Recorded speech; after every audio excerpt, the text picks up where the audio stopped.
So guys, ayan.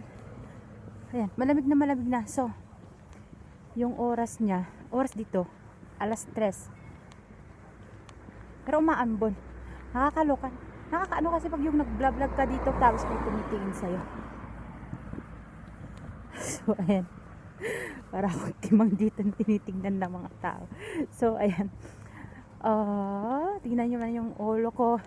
Dahil talagang winter na. Medyo umaambon pa.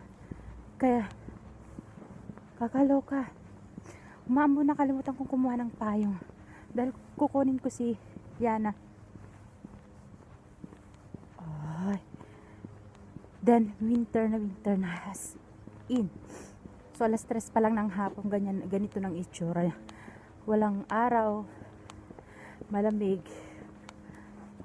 Kaloka.